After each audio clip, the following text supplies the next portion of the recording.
ओम गं गणपते नमः। जय श्री गणेशाय नमः।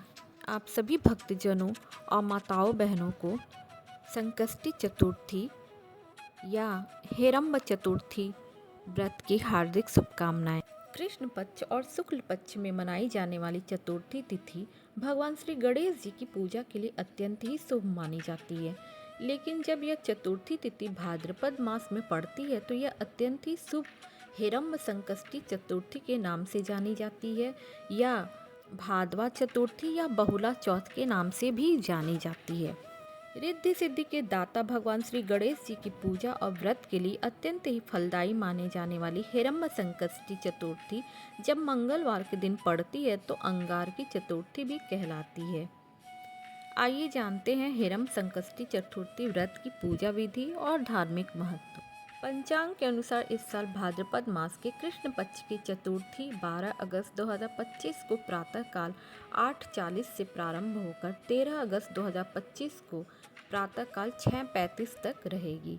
ऐसे में चंद्रोदय के अनुसार यह पर्व 12 अगस्त 2025 दिन मंगलवार को मनाया जाएगा। इस दिन चंद्रमा शाम को 8:59 पर उदय होगा। गौरतलब है कि हेरम्ब संकष्टी चतुर्थी पर भगवान श्री गणेश की पूजा के साथ चंद्र देवता का दर्शन और पूजन भी शुभ माना गया है। भगवान हेरम्ब के लिए व्रत करने वाले साधक को इस दिन स्नान ध्यान करके तन मन से पवित्र हो जाना चाहिए। इसके बाद भगवान श्री गणेश की ईशान कोण में विधि विधान से पूजा एवं उनके प्रिय चीज़ों जैसे मोतीचूर का लड्डू, मोदक, नारियल, गन्ना आदि का भोग लगाना चाहिए। चतुर्थी की पूजा में दुर्वा अवश्य समर्पित करें। विधि विधान से पूजा करने के बाद साधक को गणपति की चालीसा, मंत्र, गणेश अष्टक आदि का पाठ करना चाहिए। इस दिन शाम के समय चंद्र देवता के दर्शन और उन्हें अर्घ्य जरूर अर्पित करना चाहिए। हिंदू मान्यता के अनुसार किसी भी देवी या देवता के लिए व्रत या पूजा के दौरान जपे जाने वाले मंत्र का बहुत ज़्यादा महत्व होता है। मान्यता है कि मंत्र जप से आराध्य देवता शीघ्र ही प्रसन्न होकर अपनी कृपा शीघ्र ही बरसाते हैं। ऐसे में हेरम्ब संकष्टी चतुर्थी का व्रत रखने वाले व्यक्ति को इस दिन भगवान हेरम्ब का मंत्र ओम हेरम्बराय नमः या फिर ओम गं गणपते नमः का जाप करना चाहिए। हिंदू मान्यता के अनुसार हेरम्ब संकष्टी चतुर्थी का व्रत विघ्नहर्ता और सुखकर्ता भगवान श्री गणेश जी के हेरम्ब स्वरूप की पूजा के लिए समर्पित है, जो मूस की सवारी करने के बजाय शेर की सवारी करते हैं।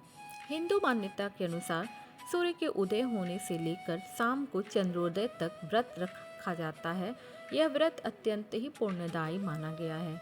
मान्यता है कि गणपति इस व्रत को करने वाले साधक पर अपनी पूरी कृपा बरसाते हुए उसके सारे दुख हर लेते हैं।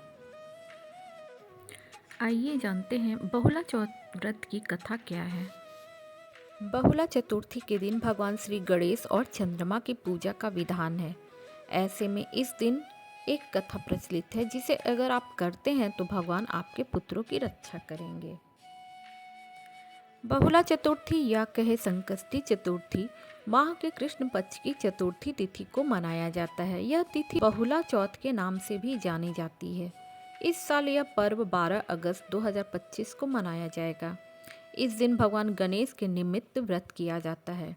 साल में मनाई जाने वाली प्रमुख 4 चतुर्थियों में से एक है जो हिंदू धर्म के हिसाब से बेहद खास होती है। इस दिन महिलाएं अपने पुत्रों की रक्षा की कामना करती हैं।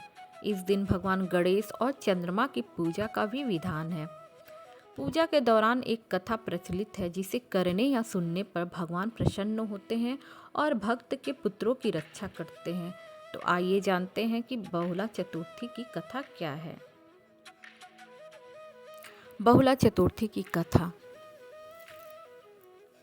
एक बार कामधेनु गाय के मन में भगवान श्री कृष्ण की सेवा का ख्याल आया तो वे अपने अंश से बहुला नाम की गाय बनकर नंद की गौशाला में आ गईं।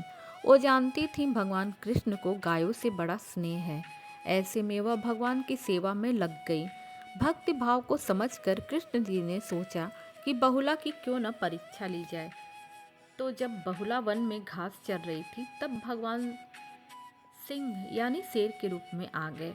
मौत को सामने देखकर बहुला भयभीत हो गई, लेकिन हिम्मत जुटाकर शेर से बोली, हे वन राजा, मेरा बछड़ा भूखा है।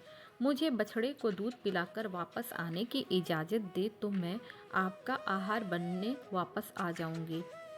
शेर ने कहा कि सामने आए आहार को कैसे जाने दूं? तुम वापस नहीं आई तो मैं तो भूखा ही रह जाऊंगा। बहुला ने सत्य और धर्म की शपथ लेकर कहा कि मैं अवश्य वापस आऊंगी। चूंकि भगवान तो बहुला की परीक्षा ले रहे थे तो उन्होंने बहुला को जाने दिया। बहुला घर आई और अपने बछड़े को दूध पिलाकर और उस पर अपना खूब स्नेह लुटाया। फिर वह वन में वापस आ गई। बहुला के सत्य निष्ठा देखकर सिंह रूपी कृष्ण जी बेहद प्रसन्न हुए और अपने वास्तविक रूप में आकर कहा, हे बहुला, तुम परीक्षा में सफल हुई।